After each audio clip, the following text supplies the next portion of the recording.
Well, good evening, Giants fans. Happy Tuesday. Welcome to another edition of Giants Collective. As always, joined by Adriana down there, Anthony over there, Chris down there, and the best chat on YouTube, the best fans out there, the most loyal fans. New York Giants fans, if you're tuning in on YouTube, do us a favor, hit the thumbs up. It helps out huge. Hit the subscribe button. We picked up like 200 subscribers last week. All right. Give yourself a round of applause, chat. So we're closing on 6,400. We appreciate the support. You can check us out wherever you get your podcasts, Spotify, Apple, Amazon, and iHeartRadio. If you listen to us on Apple, if you can leave a 5-star review, that'd be great. As long as whatever was down today ain't down again, you can check us out there. You can check us out on TikTok and Instagram as well. This portion of Giants Collective brought to you by Doer, a Vancouver-based apparel brand making ridiculously comfortable jeans and pants that are actually made to move with you. I still don't have my jeans yet. Doer was started by a guy in the denim industry who ditched his car for a bike and realized none of his jeans could keep up, so he created denim that does. Their clothes are made from plants and recycled materials, and the fabric is lightweight, breathable, and built to handle your whole day, whether you're commuting, working, or going out. If you want to upgrade your everyday wear, go to shopdoer.com. That is shopdoer.com. Use the promo code Giants Collective for 15% off your first order. And it's very easy. All you got to do is click the link in the description, automatically put that promo code in there for you. Get some of the most comfortable jeans you've ever worn in your life. So with that said, yeah, I guess we'll just go. We got a few things to cover, I think, outside of the here because, maybe there's a couple things we just like to kind of get off target or whatever, much like our team does.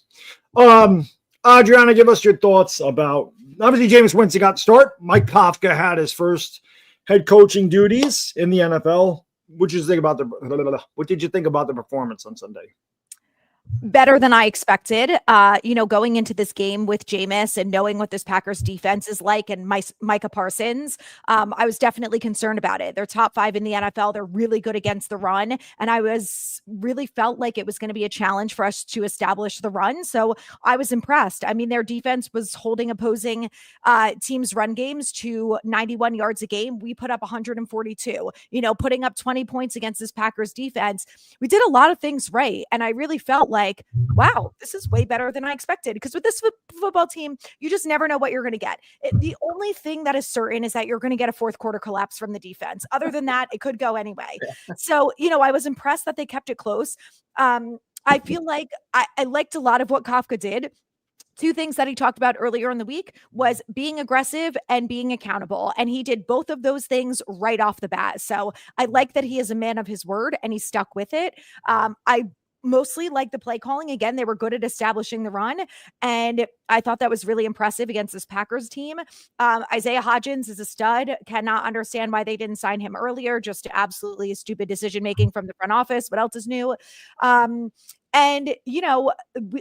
We got really lucky because much like the Bears, apparently the Packers wide receivers do not know how to catch the ball. So that game should have gotten out of hand real fast. And we got very lucky that we didn't. And for the second week in a row now, we just couldn't capitalize on opportunities, which is the other team's wide receivers not catching the ball. So we got really lucky with that. Brian Burns on defense, 2 sacks. The guy's a machine. He's super fun to watch. Devastating news about Paulson Adebo. Having to watch Tay Banks out there again made me want to gouge my eyes out. The fact that he's still on this football team, the fact that he puts no effort into almost every single play. And then Corey Black, this practice squad guy who's out there working his ass off. I'm like, give him all the snaps. And then he got injured and I was losing my mind, but I was glad that he came back. The whole thing with Abdul Carter, we found out afterwards he wasn't actually sleeping, but he missed a walkthrough due to treatment. And I was screaming at my TV trying to figure out why Abdul Carter's not on the field. But I give Mike Kafka credit. You have to hold these players accountable. Actions have consequences. And as much as I want to see Abdul Carter on the field every damn play, you miss a walkthrough, you're not going to be out there. So I appreciate that about him. I think losing Paulson Adebo was a huge blow. I think, maybe they would have had a chance at potentially winning the game if he was out there and could have made some plays. No Nubin, as bad as Nubin has been this year, the secondary was atrocious without him and Adebo. So I don't know. Could have used the help from those two guys. I also like the fact that they benched Drew Phillips and put in Nick Jones when they felt like he wasn't doing a great job. So there are a lot of things that I liked about it. Obviously, we lost. At this rate, I'm not even upset because we have the second overall pick. And at this point, I'm just like, it is what it is. Like, they're still keeping on Shane Bowen. So don't tell me you want to win. The one thing I will say, though, is that my biggest complaint from the game was the second to last drive for the Giants offense, the Jalen Hyatt throw, catch, whatever you want to call that awful play. To me, the biggest gripe that I have is on Mike Kafka. And I just feel like it was, interim head coach type of issue. In no way, shape, or form is anyone should be relying on Jalen Hyatt to catch the game-winning ball. Why are you not running it? You have over a minute left. You have 3 timeouts. You've established a run against this defense. I cannot for the life of me understand why, number one, they didn't just run the ball, try to get a little bit closer, try to run the clock out a little bit. So you're giving the Packers back with not that much time and 2 timeouts, maybe even less at that rate. And the second thing is, if you're going to throw the ball to anyone, literally throw it to anyone else. Just the Jalen Hyatt throw, like Jameis Winston is doing his job. I can't for the life of me understand why that was the play call. And, I can be blinded and say, like, it's nice to give Jalen Hyatt the opportunity, but Kafka, you've been here for too long, man. You got to know better than that. Like, I appreciate that you wanted to give him the chance. Maybe on a game-winning play, he's not the guy, not the target there. I would have liked to see them throw it. Like, I could have forgive Theo Johnson if he dropped it, right? Like, I'd rather see that than, see Jalen Hyatt just stop running the route, which also is giving me deja vu because we've already seen it from Bo Collins and we've seen it from other wide receivers on this team. Like, I didn't really need it from Jalen Hyatt again. So overall, just, disappointing. But I guess there were some good things that came out of it. It could have been worse. Yeah. Anthony, I know Jalen Hyatt's your favorite receiver on the Giants. What did you think about the game overall? Jalen Hyatt might be my least favorite New York Giant of all time. I can't stand watching him play football. Did he pass Daniel Jones for you? Oh. You know what? Daniel Jones won a playoff game for us. What's Jalen Hyatt done?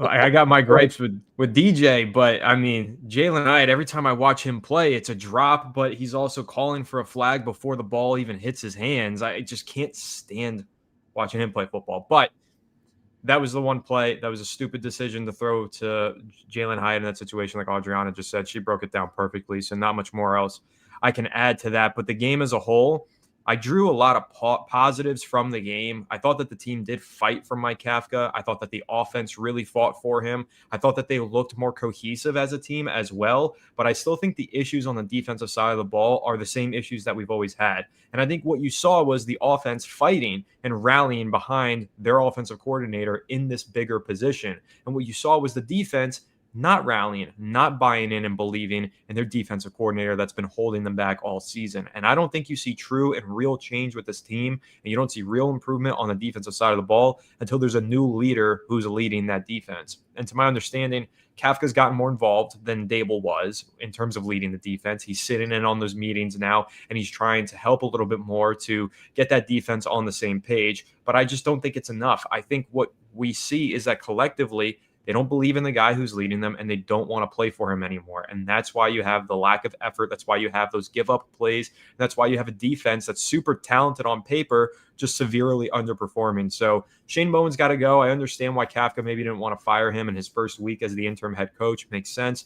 But I don't know how much longer he can sit in that chair and stand on that sideline and allow this defense to underperform in this way without holding somebody accountable. And number one should be Shane Bowen. Truthfully, I get why they fired Dable. In fact, I was in support of firing Dable, but Shane Bowen should have gone first. And maybe that's on Dable. Dable probably should have fired Shane Bowen. Maybe that could have extended his lifeline here as the head coach of the New York Giants, but he didn't. That's his fault. He's gone. Kafka needs to learn the lesson, and he needs to make a change in that coaching regard so that this defense can start to play better, especially if he's auditioning for the Giants head coaching job. He's got to win some games, and he's not going to win a whole lot of games with this defense continuing to cost his team big moments in the fourth quarter. I mean, what was this? I think this is the fourth 10-point lead in the fourth quarter that they've blown this season. It's an utter embarrassment, and it really just highlights how dysfunctional this organization is. So Whether you want to talk about players late to meetings, Dable cutting them slack, or just still the lack of effort from guys like Deonte Banks. It's not just Banks, though. Banks is the most obvious about it, but there are other guys who aren't putting in an effort. But really, I want to pull the positives. Look at how the offense fought. Brian Burns, he had those 2 sacks. They were cleanup sacks, but he's constantly around the quarterback because he's always putting in effort. Giants need more guys like Brian Burns, who's just constantly driving and motoring and trying to make a play. I want every player on the New York Giants playing like that. I understand it's tough to do when you're a 2-9 team and the season is spiraling out of control. But those guys who still do it in the 2-9, like Brian Burns and like Jackson Dart, like Scatterby was doing it when we were losing, I want more guys like that. And I think that the Giants really need to be diligent this offseason, getting rid of the guys who don't put out any effort and bringing in more guys who hold themselves to that same level of excellency that Brian Burns holds himself to and that Jackson Dart holds himself to, because that's what this Giants team really needs. Chris, we watched the game together. What did you think about Kafka's debut? Yeah, I had to double check, Anthony. I don't think we ever had a double-digit lead, a 10-point lead in this game, but we have had several other games. But yeah, I don't, my fault. Yeah. They had a lead in this game, not double-digit, but they have blown 4 yeah, double-digit they had a fourth quarter lead. Yeah, they had a fourth quarter lead. But yeah, I mean, my takeaway from this game, as far as Kafka goes, there's nothing about this game that I take out from a negative light. I don't think Kafka's going to be the head coach next year. I think this is kind of an audition for him to see if he could get a head coaching opportunity somewhere else next year, whether it be with another NFL team or another team at the collegiate level. So I do think it's very important for him, but I don't expect him to be the head coach next year for the New York Giants. If I want to nitpick, I think he made one really stupid challenge early on in the game. I remember pointing that out to you, Bad Dog, during the game. I don't remember the exact play, but I remember thinking it was a dumb challenge. But overall, he said the guy stepped out of bounds, and he didn't step out of bounds. Overall, though, I think he did fine. The one player I want to mention that hasn't been mentioned yet that to me really stood out for the first time all year, which is crazy to say that, is Dexter Lawrence. Dexter Lawrence looked like the Dexter Lawrence that you come to expect each and every Sunday this past game. He was breaking up double teams, getting constant pressure on the quarterback. So it was really good to see that from him. And on the offensive side of the ball, the offensive line was incredible in this game. I thought this was their best. It's either this or the first Eagles game. I thought was their best performance. When you look at that pass rush they're going up against with Micah Parsons and Gary, not just in pass protection, run blocking as well. They did a great job. Tyrone Tracy had a fantastic game. They were able to establish the ground attack, and they were able to provide Jameis with a lot of protection. The game probably shouldn't have been as close as the score was. Winston threw 4 balls that probably should have been picked throughout the course of the game that was in and out of the defender's hands. As Adriana said, the Packers had at least 3 or 4 crucial drops. I thought Jordan Love played a really good game. The stats may not indicate it, but he played really well throughout the game. His receivers did him no favors. But ultimately, yeah, from a positive standpoint, I think the offensive line continues to get better. And the Giants have to find a way to keep Carmen Brasillo here, because this has been the best the Giants offensive line has looked in quite some time, in my opinion, at least. A lot of it has to do with the fact that Andrew Thomas is there, but I think they're building something there. They need to add a few pieces on the interior, and JMS over the last couple of weeks has been playing good football. So that to me is the biggest positive to take out of this week was the offensive line play, and Dexter Lawrence looked like the Dexter Lawrence that we come to expect. Yeah, I kind of feel the same way all you guys do. I don't think Kafka did anything egregiously poor. This is just a microcosm of the Giants season. Every game they're blowing a fourth quarter lead, and we've talked numerous times about how going into the year we were really stoked about the defense and what the defense could be, and how the offense, if they could just make some plays, we'd probably have a good team. The offense has made more than enough plays. Defense sucks. Anthony said at the beginning of the year, this defense is idiot-proof. Well, our defensive coordinator is a massive idiot. I don't know what else to say, man. I put a stat on Twitter today. The Giants are dead last in defense in the NFL. Total defense, dead last. They're 30th against the rush. They're 29th in points given up, and they're tied for 31st in turnovers. I don't understand how a team with Abdul Carter, Dexter Lawrence, Brian Burns, Kayvon Thibodeau, I don't understand how that team can't get a stop in the fourth quarter. Every game, it's the same song and dance. They don't know how to win. Okay, now I don't know if this is because Kafka comes from the Dable tree. I place a shitload of blame on Shane Bowen. And we can place all the blame one on Brian Dable, and he was definitely a part of it. But man, Shane Bowen should have, like Anthony said, he should have been gone first. He should have been gone first. Why Dable didn't fire that guy, I don't understand. And yeah, if Kafka wants to audition for a head coaching job, so you have to win some games. Now, the Giants have games they can win. If you watched the Cowboys Vegas game, the Giants should beat Vegas. Okay, Minnesota's not any good. Their quarterback sucks. I don't care what anybody says. That guy's not good. Not right now. Maybe he'll be good in the future. Right now, he's terrible. He is awful. The Cowboys don't scare me. Washington's done. There's games that they can win. But, we're 2-9. So it's not like we're world beaters either. And teams are probably looking at the Giants going, that's a team we can beat. Same way we look at them, go, we can beat Vegas. Vegas probably like, well, Brock Bowers going to have 15 catches, 180 yards, and 3 touchdowns against that defense because can't nobody tackle. We can't get a freaking sack. Nobody makes a play on defense when we need it, when we absolutely have to have it. Yeah. They don't, Chris. I mentioned you during the game. The Giants defense never gets the shutdown inning. Whenever we score, the defense gives it right back. I swear to God, I don't remember the last time we scored and got a team off the field without them scoring. It just seems like, okay, we scored a touchdown, they're going to get at least 3, if not 7, or vice versa. We get 3, they're going to get 7. It's insanity how bad the defense is. Yeah, the secondary's beat up. I know we have injuries. I'm not using that as an excuse. Our big guns are healthy. All right, Burns has 13 sacks. Dex played fantastic. Kayvon's had a good year. Abdul Carter's got a lot of pressures. He just can't finish. He was in on both of those sacks that Burns got. He got the initial pressure, and Carter's had a few sacks called back because of penalties. But Carter had one really bad player I remember during the game, right, where he completely left the edge open, I think. Yeah, he lost contain. Yeah, they gave up rookies do that crap. Yeah, I'm not coming down on him, but I remember that stood up. The defense as a whole is just terrible, and if somebody would have told me that would have been the weaker unit going into the season, that would have been no way. Yeah, no way. Full of shit. There's no way. So, where am I looking here? There it is. Yeah, it works. I just want to say before we start talking about Shane Bowen and when he should be fired, if he should be fired, this portion of Giants Collective is brought to you by our friends at Manta Sleep. If you can't sleep because of street lights, early sunrises, or your room just isn't dark enough, the Manta Original delivers 100% blackout for deep, uninterrupted sleep.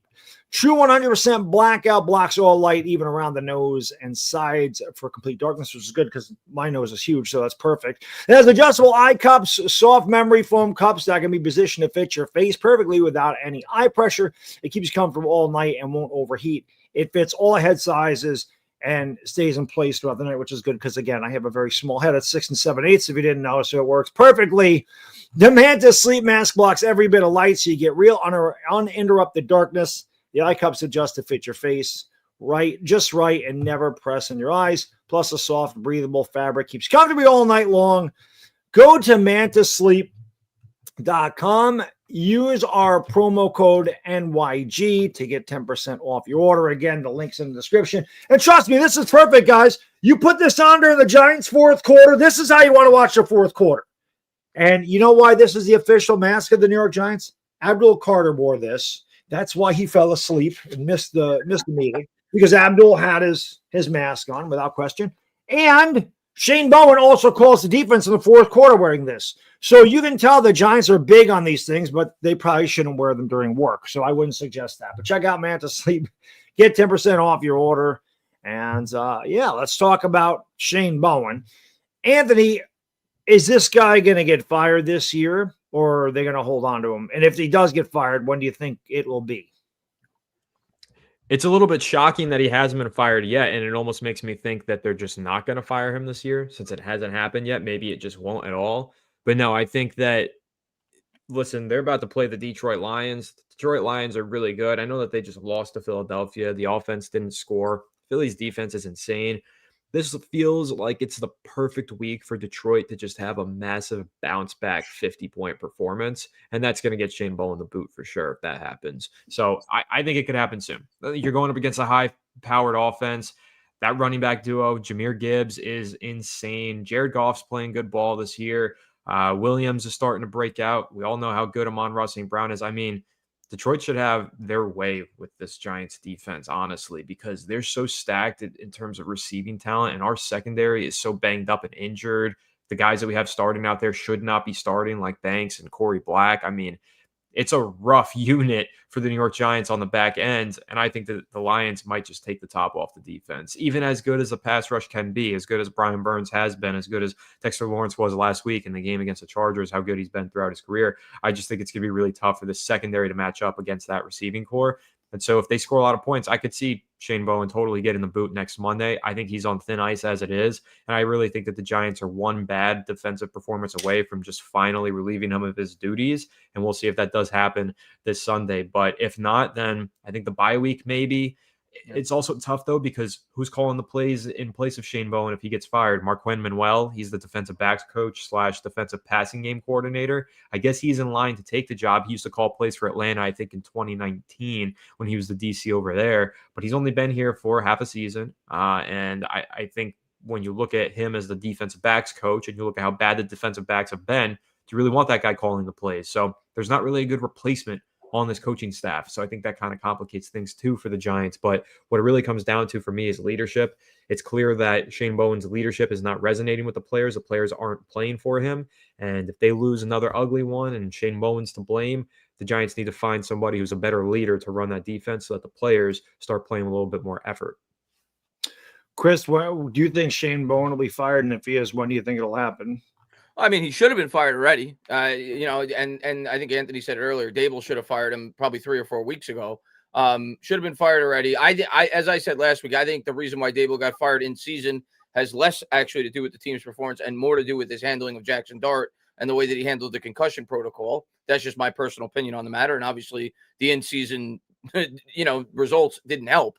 But as far as Bowen goes, if he's going to be fired, I think it'll be within the next 2 weeks. I think it'll either be after this game where I think the Giants defense is going to get completely slaughtered on the road in Detroit against just a much better opponent, and our secondary is completely banged up, or it'll happen after the Patriots game when they have an extra week to prepare. If it doesn't happen in the next 2 weeks, he's not going to be fired. I don't think. I think he'll finish the year out as a defensive coordinator. My opinion at this point, would I like to see him get fired? Sure. But does it really matter?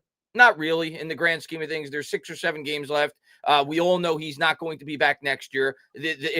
Any head coach that interviews for the New York Giants, if they even hint that Shane Bowen should be a candidate for a defensive coordinator job, they should not even get a second interview to be the head coach for the New York Giants. So I think we could all agree Shane Bowen's not going to be back after this year. Would I like to see him get fired? Sure, he sucks. The defense has completely underperformed this year. But in the grand scheme of things, if they don't fire him, I'm not going to go crazy about it. But if it does happen, I think it'll be within the next 2 weeks.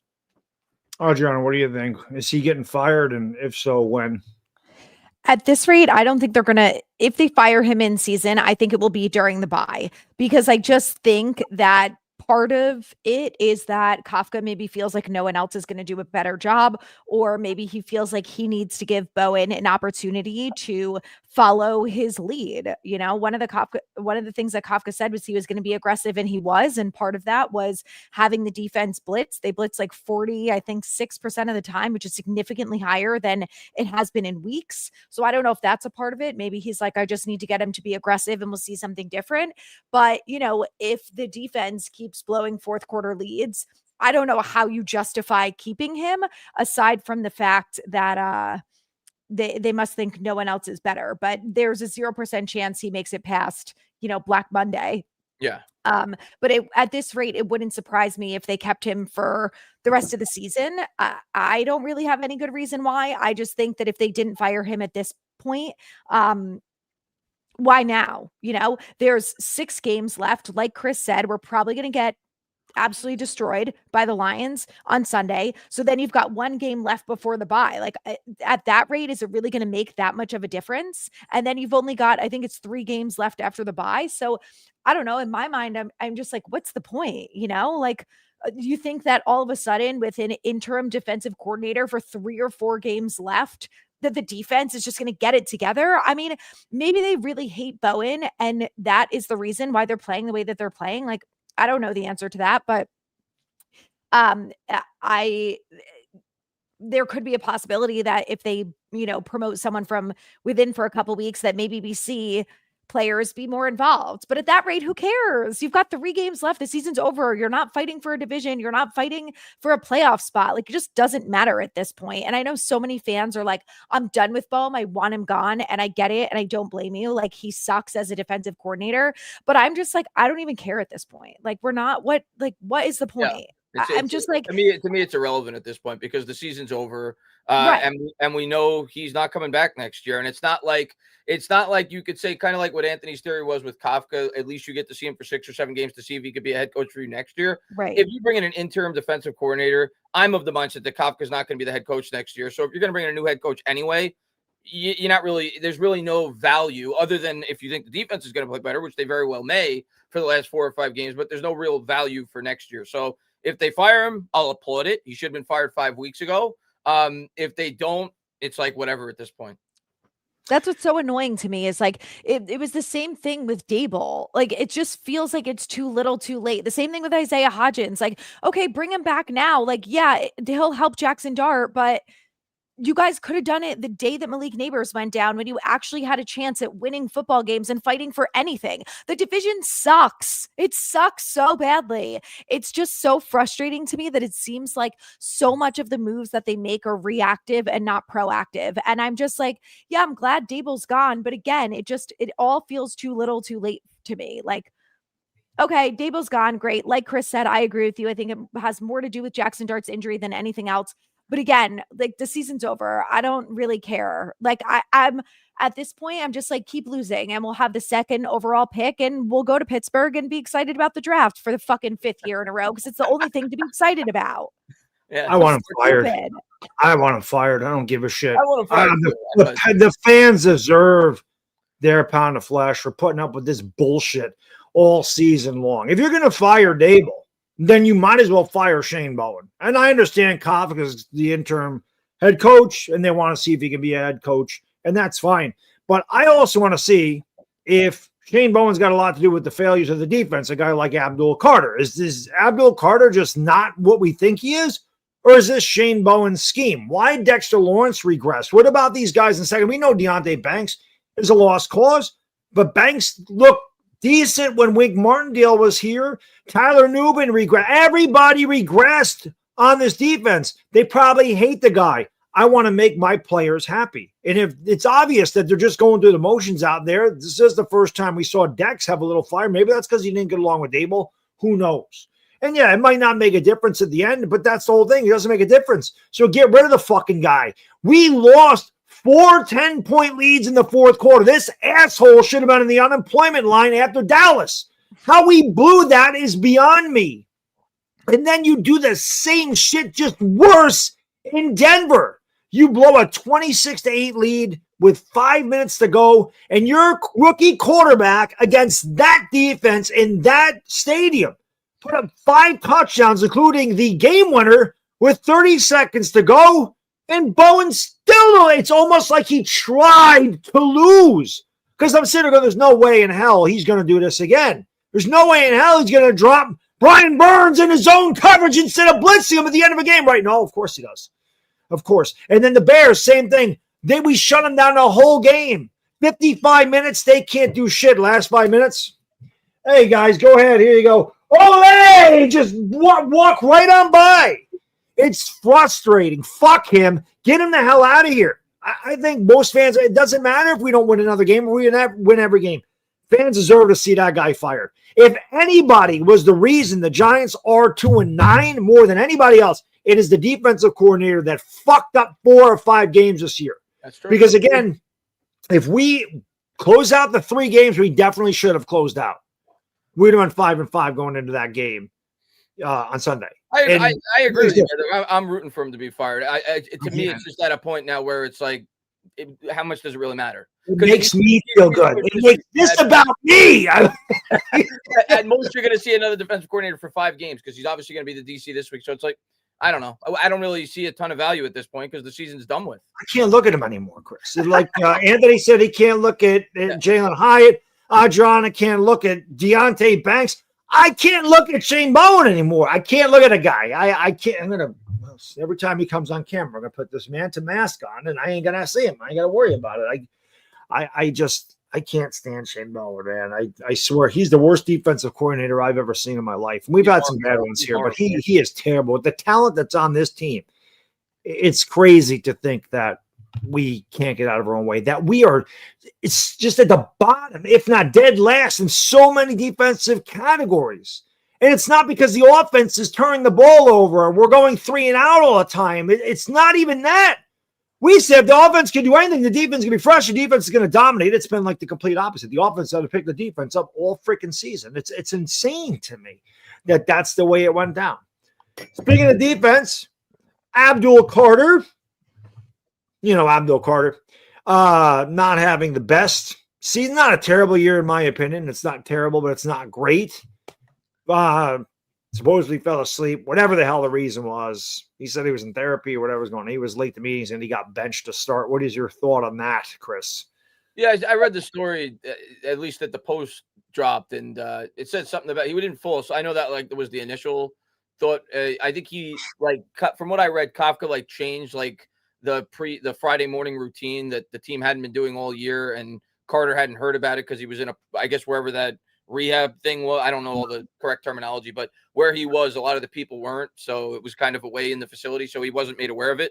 But regardless, as far as Carter goes this year, I think underwhelming is a good word, but I'm not panicking at all. I still think he's incredibly talented. I still love that the New York Giants drafted him, and I think he's going to be a great pro. I look at J.C. Pierre-Paul. The year we drafted him, his first year, he didn't do a whole lot of damage. His second year, he was one of the best defensive players in the year. Now, I'm not saying Carter's going to take that leap. I think he's capable of it, but he's a rookie, and he's learning on the job. And I think once we get a defensive coordinator in here, as he learns to grow as a pro, we got to remember he doesn't have a whole lot of experience as an edge rusher either. He played linebacker at Penn State until his last year. I think his physical talent is off the charts, and I think he's going to grow, and he's going to become a great pass rusher. But for his rookie year, yeah, it's been underwhelming. There's no doubt about it. He was the 3rd overall pick. I thought he was the most talented player in the draft class, and he hasn't lived up to it in his first year. That's not to say he can't turn around next year and have 15 sacks, because I think he's completely capable of it. But for this year specifically, it's been underwhelming. John, what do you think about Abdul Carter being late to the whatever the hell it was, the meeting and walkthrough, whatever the hell it was? I mean, obviously it's concerning, right? And then there was a report that came out that also said that Abdul Carter was late to some meetings and Dable never did anything about it, didn't care that he was late. So in my opinion, it goes with the whole culture of no accountability. But I like that Abdul Carter stood up for himself and said, I wasn't sleeping. I, missed the walkthrough because of rehab. I was rehabbing, whatever. And, it sounds like he kind of took it like a champ, but I'm not worried like you guys. I'm not worried about Abdul Carter in the long run. I think he's going to be fine. I think he's a rookie who's going through rookie struggles and he's going to figure it out. I think if we had a different defensive coordinator, I think if we had a different scheme, I think we probably would have enjoyed a better season out of Abdul Carter. I think that's part of it. But the other thing is I just appreciate that Kafka is sticking to his word and said accountability is important. And, obviously they didn't bench him the whole game or the first quarter or whatever, but they obviously agreed and told him, this is what we're going to do. You missed the meeting, regardless of what the issue is. Everyone else knew to be here. And for some reason, you didn't know when the walkthrough was. So I hope that he doesn't make that mistake again. He's learned, figured it out. Hope they're all going to communicate better. And, I hope this is just a blip in the radar. And honestly, I think it's just because we're losing. Between this and between scat at the WWE thing, if the Giants were winning games, I don't think anyone would care that Abdul Carter missed one series because he missed a walkthrough, because he was rehabbing. He wasn't drifting in the parking lot or, doing something stupid. He was in the building. He just was not at the actual walkthrough. So I just think it's amplified because of, another losing season. You fired the coach, the whole thing.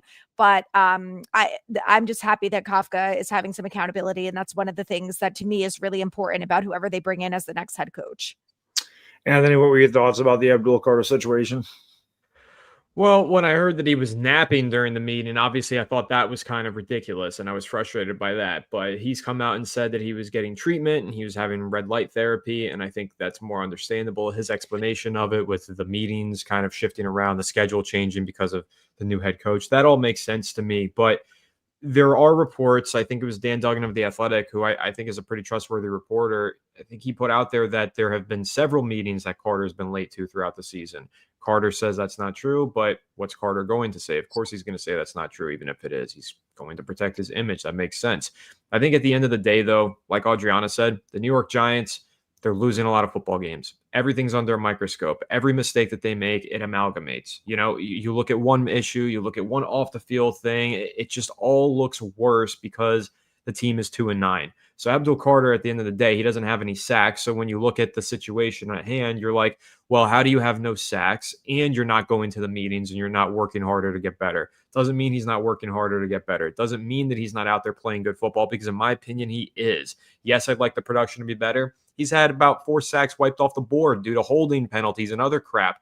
So he's playing better than the stats suggest. And when you look at the raw analytical stats, the pressures and all of those kinds of things, the time to pressure, the amount of pressures, the run stops that he's making, he is doing a lot of those things. It's just kind of how it is for rookies, especially at that edge rusher position. The production usually isn't there in year 1. Year 2, they start to figure it out. Sometimes it takes till year 3. But what you look for is the pressures and the down-to-down disruption. And I think he's having that down-to-down disruption. And I think he is developing as a player. But I also think how bad this team is stunting the growth and development of him as a player. And I think it's doing that for a lot of our players. And I think it's been doing that for years. If this team was better, I think he would have more sacks. If the Giants had a winning record, I think he would have more sacks. I just think all of the losing takes a toll. And that's why we're looking at things like Scadaboo going to a wrestling event and fans are upset about that.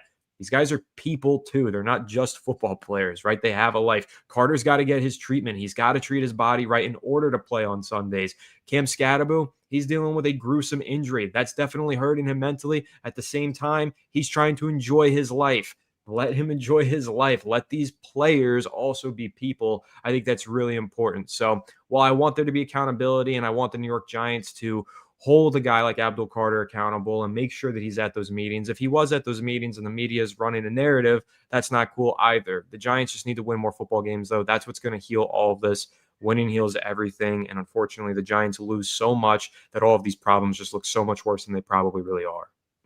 Yeah, I 100% agree. It's the optics of the situation. If Abdul Carter had, say, 9.5 sacks, the Giants were 6-5 or 7-4 at this point. Nobody gives a shit. Nobody cares. I mean, you make a point of it.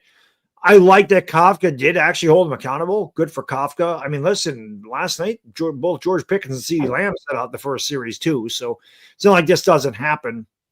But again, I think it's just because the Giants are 2-9.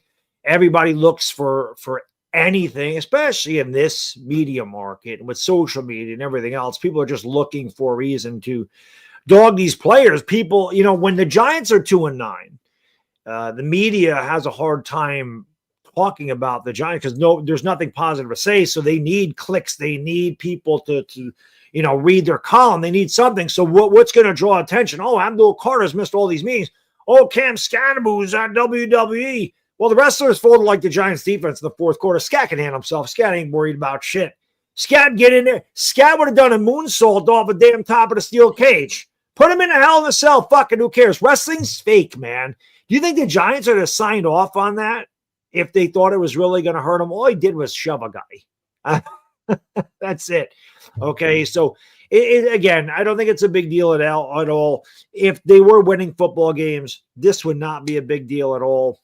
You know how sucked his rookie year? Andrew Thomas. He's now the best player on the football team. I'm not going to panic. I think Abdul Carter is just way too talented. And I think the fact that the defense is so bad against the run, it limits his ability to shine as a pass rusher because it makes the offense, they can just run the football and you're not in those obvious sack situations as a pass rusher. So I think as the run defense hopefully gets better, that's only going to assist Abdul Carter to take the next step as a pass rusher. But he's a rookie. I'm not panicking yet. People that are calling him a bust after 11 games, it's crazy. It's crazy talk. He's not a bust. Yeah. Abdul Carter is going to be a really good player. I think he's a really good player already. Sometimes you just have to watch the games. You can't just box score watch. It doesn't. I say it all the time. Stats only tell half the story, man. He's played good. And I know Anthony's mentioned this, a long time ago or whatever, and we mentioned it for weeks. When you're playing off man and your corners are 8 to 10 yards off the receiver, how the hell is anybody supposed to get there? This is why I hate Shane Bowen. Can we play a little press coverage? Can we at least play off man? Can we at least be like 4 yards off so that they're not just running 5 yards out and a little stick, a little post, a slant, whatever, and they're wide open before anybody can get there because the quarterback's getting rid of the ball in 2 seconds. You can have guys that have free rushes on a quarterback. And if the guy's just going to turn around 5 yards down the field and nobody's near him, it might not even be complete, but he's going to get rid of the football. So it's ridiculous why I want Bowen gone, because I honestly think that he has stunted the growth of Abdul Carter. And I think he's fucked a lot of these guys up. And that you've seen a lot of guys regress. And again, it may not make a difference in the long run as far as our record goes, okay, because this season's shot. But I think these defensive players need a defensive coordinator that works around their strengths. We've talked about this all year. They just don't do that. But I am not worried about Abdul Carter whatsoever. He is a rookie. It takes time to get used to the schemes that offenses run. They're much more complex. The blocking schemes are complex. The quarterbacks are bigger. They're stronger. They're faster. He's had opportunities to get sacks, and he just hasn't brought the guy down because these aren't college quarterbacks. Again, I talk about it. He's a big guy, but he's still a kid. He's 22, 23 years old. In college, you're playing against all kids. In the NFL, there's men out there that are 28, 29 years old, and they're already fully grown. Abdul Carter's still growing into his body. He'll be fine. Let him put on 5, 10 pounds of muscle in the offseason. Let him get a little bit bigger and get him a defensive coordinator that actually utilizes his strengths and watch the kid shine. I'm not worried about Abdul Carter whatsoever. With that said, that brings us to the Q&A section of Giants Collective. And of course, this portion is brought to us by our friends at SeatGeek. Go out and check out SeatGeek, guys and girls. Again, link is in the description. Go to SeatGeek. Use the promo code Giants Collective 10 for 10% off your tickets at SeatGeek. Let's hear from them 80 seconds back after this with your questions. What's going on, guys and gals? You looking for a fun activity? You want to get out of the house? You need something to do? Are you looking for a great gift idea? Well, if so, look no farther than the sponsor of Giants Collective, which is SeatGeek. With over 35 million downloads, SeatGeek is the #1 rated ticketing app. There's more than 70,000 events listed on SeatGeek, including concerts, sports, festivals, and more. Giants season is underway. And say you want to check out Jaden Daniels and the Washington Commanders at MetLife Stadium? Well, it's easy. Just go to SeatGeek, scroll around, look for the tickets that you want, and SeatGeek's going to have your back. Each ticket is rated on a scale of 1 to 10, so you know you're getting a good deal. Look for the green dots. That's good. The red dots, well, it's not so good. Plus, every ticket is backed by their buyer guarantee. And of course, I have a code for you guys. You can use the code Giants Collective for 10% off your next set of tickets at SeatGeek. That's 10% off any tickets with the promo code Giants Collective. Make sure you click that link in the description to download the app and have the code automatically added to your account so you can use it later. Thank you, SeatGeek, for sponsoring Giants Collective, and let's go Giants! Let's end the season. That's the way that shows up there, but it is all good. But yeah, I mean, tickets should be really cheap now if you want to at least go watch them play. I mean, Jack Nard will probably be back soon. I hope they don't force him back this week, but you're gonna see him play again. So if you can go out there and bear the cold and want to watch the kid play, I mean, that was one good thing about going to the Niners games. I got to watch Jack start playing. The only video that I took on my phone the whole day before it died was the touchdown to Theo Johnson. So went downhill after that. At least I got that on my phone as a memory. Age 50. Thank you, brother. Hyatt needs to be held accountable for stopping on the route. Garner Olszewski has better pass breakups than Banks. That's a fact. He's made a couple of good plays, Gunner, on poorly thrown balls to break up balls. Yes, good point. I try to give Hyatt. I mean, I'm an impatient guy. I think I've been more than patient with a lot of these guys in the Giants. I was more than patient with Daboll. I've been more than patient with Joe Shane. I was one of the few guys that believed in Jalen Hyatt going into the year. Just utter disappointment. I don't know what else to say. But to Anthony's point, I do wish they would try him in the slot. I think Hyatt sucks. I've thought Hyatt sucked before the year. I think he sucks even more now. I'm done with Hyatt. I want Hyatt off the team at the end of the year. I think he sucks. Yeah, I'm gonna say we don't need to try him anywhere. We just need to try him on the sideline. Put him back there because try him on the practice squad. Try him there. Try him on the practice squad. Just get him off the team. I think he does more bad than good. He does more damage than he does anything positive to the team, especially when he runs a wrong route and there is an interception as a result. You put a guy like Isaiah Hodgins in that situation, I bet you he at least makes a play on the ball rather than stopping his route midway through. So, and Hodgins, credit to him, he looked really good. Why wasn't Isaiah Hodgins on this team weeks ago? I have a theory on that, and it's just theory. I think you were about to say it's probably the same theory. Dable? To me, it's got to be Dable, right? I mean, because it's so clear and obvious that this guy should have been on this team. All the fans, all the reporters, the players, I feel like everybody knew that he should have been on this team, but he wasn't. And when you think about how Isaiah Hodgins got phased out of the offense and put into the Dable doghouse, it just feels to me like there's some bad blood between those two. And that's the reason why. Because as soon as Dable was fired, the first thing Mike Haffey does is says, let me bring in Isaiah Hodgins. That feels like the writing's on the wall to me. Yeah. Yeah, I wonder.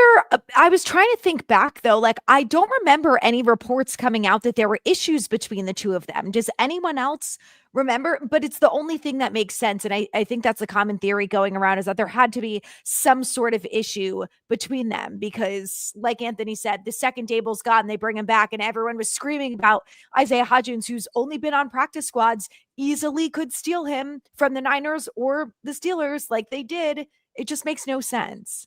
Yeah, definitely strange. I think I don't think Dable got along with a lot of people. Honestly, I think that's a big reason you had so much crap on this. Not that team's any good now either, but they did seem to play a little bit more motivated. I mean, considering you're on your third quarterback of the year and he's throwing to a guy that literally just came to the team, and he had 5 catches, 59 yards, I think, and made some big catches. He was our best receiver in 2022. Once he got thrown in, it's kind of weird to me that and maybe that is a good point. Maybe it's going to be Dable because he got completely phased out. Like they said, as soon as Dable was going the first order of business, give me Isaiah Hodgins. Yeah. He was here when Kafka was calling the plays in 2022, so. Yeah. Here's one of the reasons we went to the postseason. He came at the end of the year, and he had like 4 touchdowns really quick for us. So he had a touchdown in the Vikings game too in the playoffs. Yeah, that's what I'm saying. It just doesn't make sense. Jake Zendegi says, I believe the Broncos game loss really messed up the team's confidence. We were playing with momentum, and that loss took the steam out of the team, in my opinion. Yep, we just come off blowing the Eagles out. We were blowing the Broncos out. That was the best 6 quarters of football the Giants have played in years. And then Shane Bowen fucked it up. Should have been fired after that game. That was the wind out of our sails. That collapse after that game. That was it. Like, if we win that game, not that we're making the playoffs this year, but it might have been a completely different feel to this season. I think the team just collapsed after that. Unfortunately. Yeah, they went into Philly. They might have been able to take care of that. I don't know. Brian, thank you, brother. Shane picks coaches like he picks players. Well, they both came from Buffalo, and I guess it kind of made sense. I mean, Dable didn't win Coach of the Year. Some guys are meant to be coordinators. You know what I mean? He was obviously a good offensive coordinator in Buffalo. Josh Allen's a beast anyway, but their offense was really good. It made sense. In defense of Shane, Dable was a very highly sought after head coaching candidate when the Giants hired him. It didn't work out, but I don't think many people viewed it as a bad hire when they made it. That's what I'm saying. It's not. It's just. I don't know, man. I don't know what the hell happened to Brian Dable. You can just tell it just wasn't working. After the 40-0 loss, it was to Dallas in 2023. It's almost like that was it. I don't know. It's hard to say. Age 50, thank you, brother. He says the Giants are keeping Bowen to help tank the season. We're picking second overall. Are you trading that pick, or are you keeping it? Yes. Depends but I'm looking to trade it. Yes, at the very least, I'm looking to trade it. So, Sucks. It's not a great quarterback class, but there's always going to be a team that trades up for someone they like. Yeah, there's going to be quarterbacks that from the Senior Bowl to the draft get that PR and that momentum and shoot up the draft board, whether they should or shouldn't. Sometimes they should. Sometimes they should. Like Dart became a first-round pick late in the process. He was a mid-round guy the whole way through. And then other times they shouldn't. Like Trey Lance shot up the board years ago. Somebody's going to shoot up the boards. Anthony Richardson, that's a great example. Someone's going to shoot up the boards, and the Giants, if they are picking top 3, they've got their franchise quarterback. They're going to be positioned to get a king's ransom and trade down with a team that's going to be desperate for that quarterback. Yeah, I mean, somebody. This portion of Giants Collective brought to us by our friends at Sleeper. Check out Sleeper, guys and girls, the fastest growing app out there. Almost 11 million people use it. Daily fantasy contests, college football, college basketball, NBA basketball, and so much more. You can make entries in 30 seconds. You can do them for as little as $1 an entry, going up to 1,000 times your cash. Let's hear from them. 30 seconds. Back after this. Sleeper is the #1 fantasy sports app. It pays to know sports. Pick more or less on top players. Your first pick is on us, so start winning now. Play in Texas, Georgia, Minnesota, and 27 more states. Pick anytime across all sports, pregame or live. Over 10 million players are already on Sleeper. Make your picks count. Score up to 1,000 times your cash. Join today. Get up to $100 credit using the code HMA. Call your shot on Sleeper. Download now. That's right. They also have another promotion going right now. If you click the link in the description, guys and girls, you want to check out what Sleeper's all about, and you don't have an account, just click the link, open a Sleeper account. It's that simple. No deposit, no credit card, no debit card, nothing. All you got to do is click our link in the description, open a Sleeper account, and get $20 for free to try it out. And if you like it, want to make a deposit, you can still use the promo code HMA to get that 100% match deposit bonus up to $100. So check out Sleeper, who sponsored the last portion of Giants Collective today. I'm laughing at Omega's comment in the chat. You guys are crazy. They aren't going to trade the pick. They're going to get a gold jacket running back. Yeah. As long as he's touched by the hand of God, we're okay. Jermaine, thank you. Says Abdul Carter is more of a linebacker than edge. He's playing out of position. We need the right defensive coordinator to put it all together. Nah, he's an edge. I think I still I'm not saying he's going to be as good as him because he's arguably the best edge in football. I still think he projects to be a player like Micah Parsons who could play off the edge. Yeah, personally, I think so too. I just think he's got to get a little bit more experience. I mean, like Jermaine just said, we need the right defensive coordinator to put it together. Yeah, that's the big thing. I really think it is just about experience, though, because I even remember when Leonard Williams was on this team, Giants fans used to constantly complain because he would get a whole bunch of pressures but wouldn't get sacks, if you guys remember that. Yeah. Now he's left. Now he's getting a whole bunch of sacks every year. Now Giants fans desperately miss him. Sometimes the players who are putting in the work to get all those pressures are helping the other guys get sacks. They're impacting the game more than you realize. People just get really caught up on the sack totals, and I totally understand it, especially when the kid – he wanted number 11. He wanted number 56. He said he was going to chase greatness. People set double-digit sack expectations on him. Like, I get it, but the pressures are valuable. He's making plays, and the more experience that he gets, he'll start to finish those plays. Those pressures will turn into sacks like they did for Big Cat Williams and like they have for many other players throughout this the last several years. So I just think people need to be patient with Abdul. That's all. How much of an effect do you think that Abdul Carter's had on Brian Burns this season?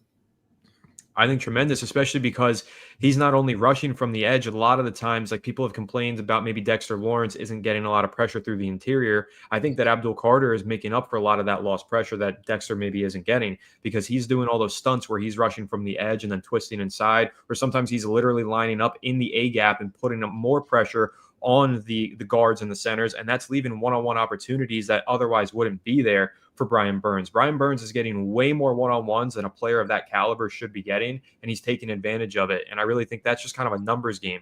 Giants have 4 great pass rushers that they can put on that front. You're going to have to double team somebody, but you can't double team everybody. And even if you're not getting the pressure, you're not getting the sack, you're soaking in a double team, you're creating a one-on-one for somebody else, and Burns is taking advantage of those opportunities. So I think Abdul Carter is definitely having an effect on this defense. Bear, thank you. He says with us having the second pick and our quarterback, could you see us trading down to a quarterback needy team and getting a good haul of picks for it? Yeah, we kind of just talked about that. I think if I don't think we're going to stay with the second pick. I really don't, because I do think we're going to find a way to win probably two more games just based off our schedule. The Commanders are really bad right now. The Cowboys are not very good. The Raiders are not very. I think we're going to find a way to win a couple more games, and we'll probably be picking 5th or 6th because we're going to lose the tiebreaker against a lot of these teams because the tiebreaker is the strength of schedule. And as we all know, the Giants play a very strong strength of schedule this year. I don't think we'll be picking that high.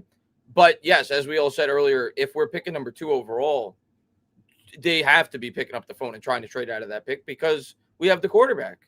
You want a team that's desperate to get a quarterback, trade back, accumulate future assets, and continue to build your football team. So yeah, I think they need to look into that if they're picking that high, or even if they're picking 4 or 5, they need to look into it. Yeah, I mean, if you're going to trade back to 6 or 7 and get your wide receiver or your stud linebacker, if you want to, and you're going to get a future first and a second at least, you know, guys moving up from 7 to 2, that's a big jump in the top 10. So, and somebody wants a quarterback. Somebody needs a quarterback. So you never know. And yeah, I mean, they might not look good now, but again, you get into bowl season, you look at pro days and combines, the Underwear Olympics shoots guys up. They have a good combine. All of a sudden, they go from an early, day 2 pick to an early day 1 pick. It's crazy how much stock is put into the. So there's a long ways to go. I honestly think the only team the Giants are beating is the Raiders. I even think Marcus Mariota could tear the Giants defense up without question. And Dallas, this time I don't know that we're going to put up 34 against them. But they still might put up 37 against us anyway. So yeah, I mean Pickens and CeeDee Lamb against Tay Banks. Yeah, right. And Drew Phillips were cooked. Yeah. God, hard. Bob, thank you so much. If we stay at 2, what kind of haul do we get? If Minnesota wants, well, they're not going to move up. They should. McCarthy stinks. Yeah, I don't think they're going to. I don't think they'll do it. No, they won't give up on him yet. They've invested a lot in him, not just that draft pick, but the fact that they didn't bring back Sam Darnold. Like, I feel like they've invested. I think they're going to give McCarthy at least another year before they decide. Oh, yeah. Yeah. I know where the Raiders are going to pick, and I mean, they may pick top 5. They need a quarterback really bad. Another team is the Falcons. Penix hurt again. I think that's at least a team that I don't know where they're going to be picking, but I think that's a team that could potentially, if they really like the quarterback, could trade up. The Jets, of course, but the Jets are going to be down there with us. So yeah, they're going to be down there with us. Yeah. There's always teams that need quarterbacks. I'm trying to think of who else could use a quarterback. I mean, Pittsburgh could use a quarterback, right? I mean, how long are you going to stay there? They're going to be picking late, though. They'll probably make the playoffs or just miss the playoffs. Yeah, I mean, I'm just trying to think of who's. I mean, well, let me look at Tankathon right now. Let me Arizona. I mean, could they move on? I don't know what Kyler's contract is. He can't stay healthy at all. Arizona. Yeah, Arizona definitely. I love Kyler, but Saints could take a quarterback. Yeah, they should. Yeah. Browns will take another one. Yeah, why not? Browns like to collect them. An outsider team, because I'm looking at Tankathon now. They actually have the Falcons pick. The Rams, right? I mean, he's having an incredible year, but Matt Stafford's not young. If they really like the quarterback, they could potentially trade up for one. So there's a lot of teams. Miami. Yeah, right. I mean, Tua's not. I don't think he's long to be the starter there much longer. So there's always teams that could use a quarterback. Yeah, it's true. Marcus, thank you, man. Anthony, who do you think the Giants front office draft in the top 10? Caleb Downs, Jordan Tyson, Mansour Delane, Jermod McCoy. Our wide receiver group, defensive group is shit. You forgot Cornell Tate. That's another guy that should be in there. Yeah, if I had to place a bet on it right now, if they're picking top 10, I think they're either trading down or they're going to really like Jordan Tyson, because I think Jordan Tyson does things for their offense that even Malik Neighbors doesn't. I think Neighbors is really good at a lot of things. I think he's an excellent deep threat. I think he's phenomenal after the catch.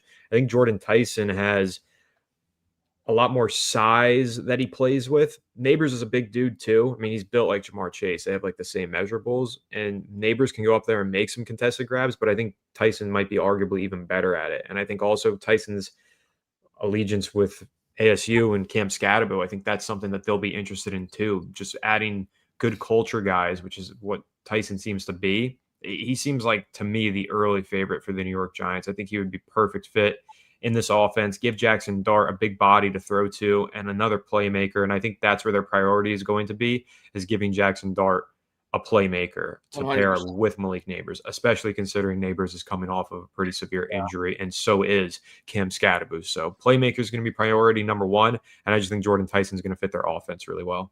Yeah, I think they're taking a swing. I said it going into this year anyway. They took a major swing at the defense this offseason. I think with the rookie quarterback, you're going to see them take major swings at the offense. So they could really use a linebacker, but I do think you want to set – you don't want to fuck up Jackson Dart the way you did Daniel Jones. You're going to give him every opportunity to succeed by going out and getting him another number two because, you know, the best teams, the best offenses have two great wide receivers. You saw Dallas and Pickens and CeeDee Lamb. You see Cincinnati when Joe Burrow is healthy, you got Chase and T. Higgins.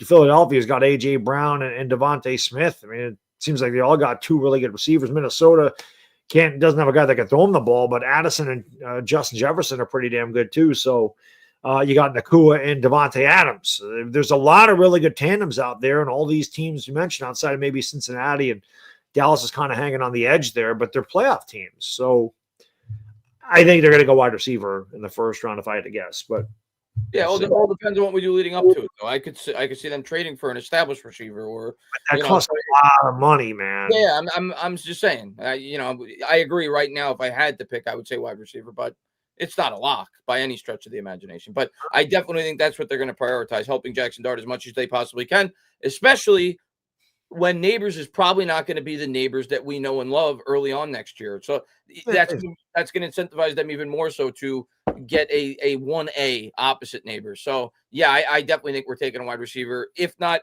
early in the draft, we're going to spend big bucks on one via trade or free agency. So they're definitely going to prioritize that position in the offseason for sure. Yeah.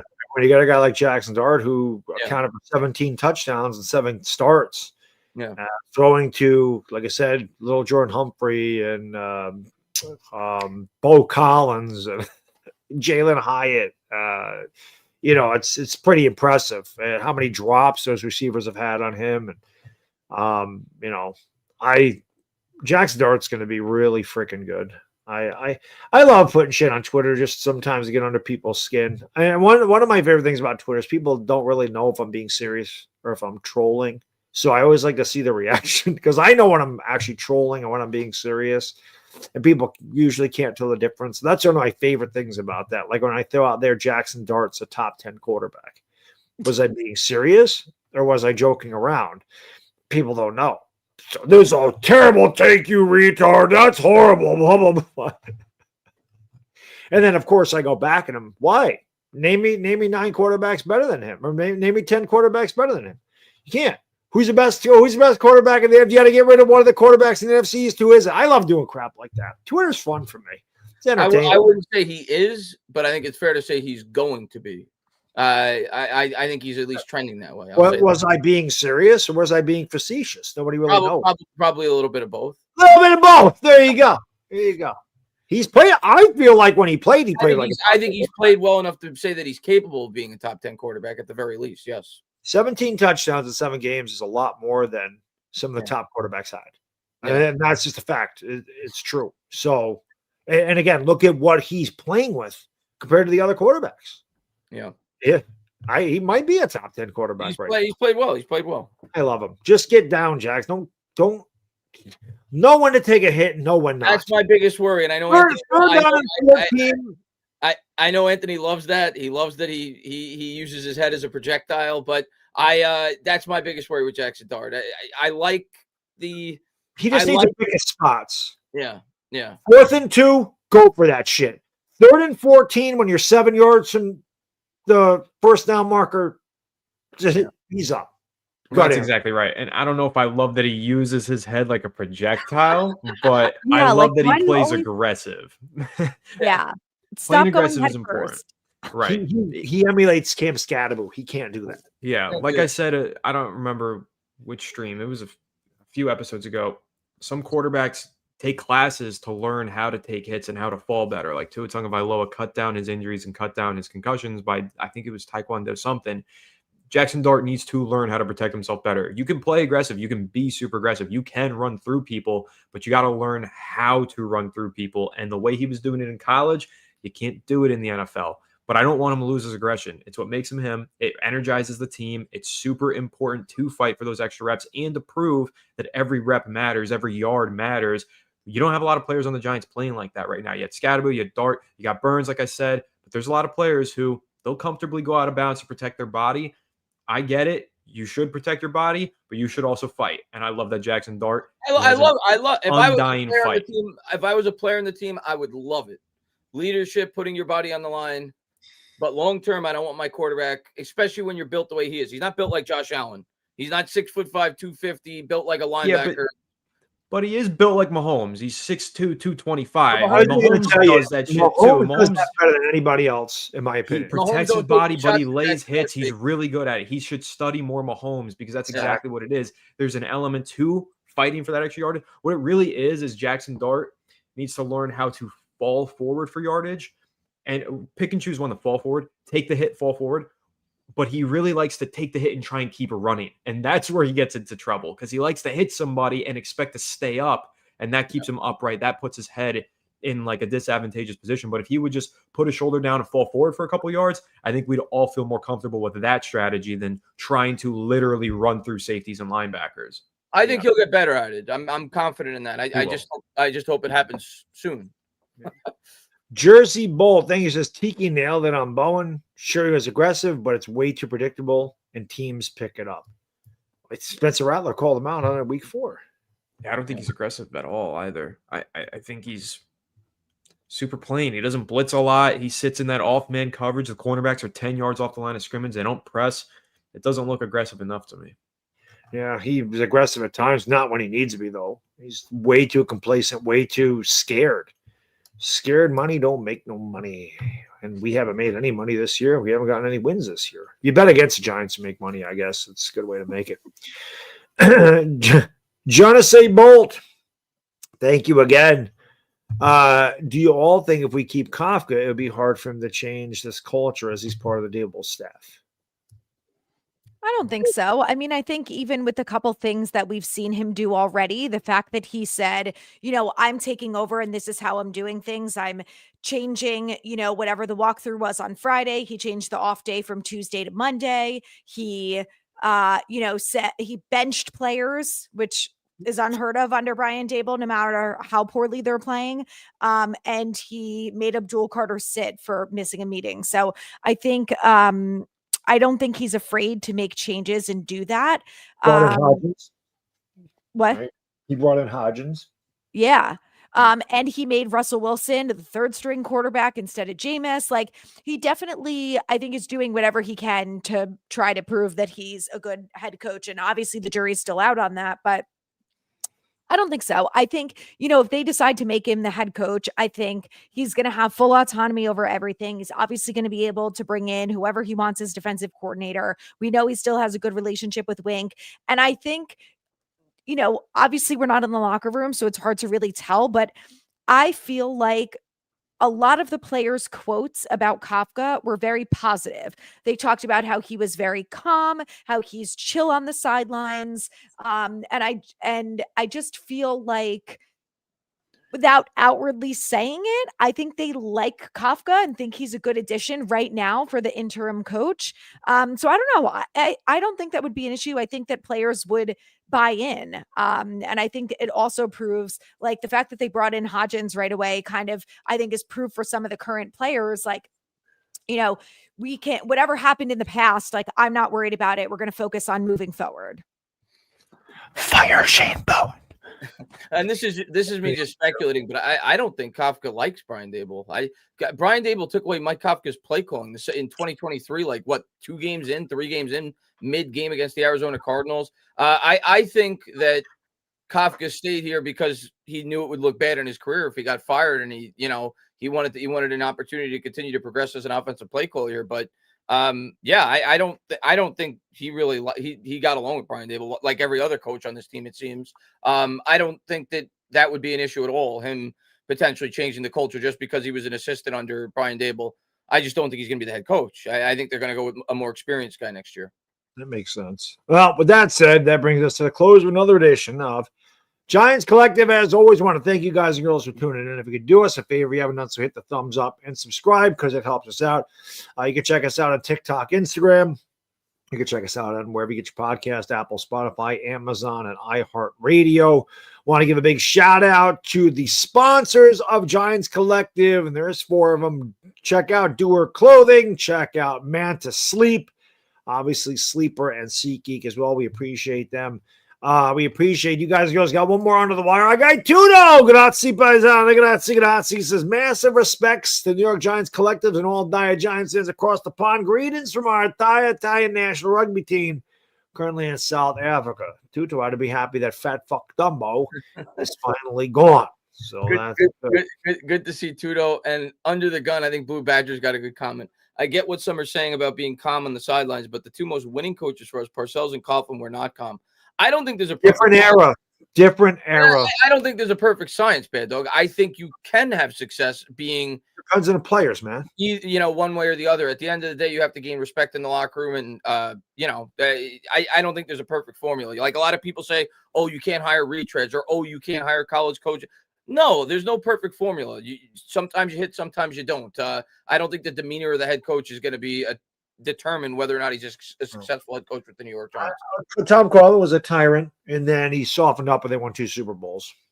Yeah, all you got to do is watch 2007 America's game. They talk about how he got calmer, and they went on to win Super Bowls. So Parcells is a different era.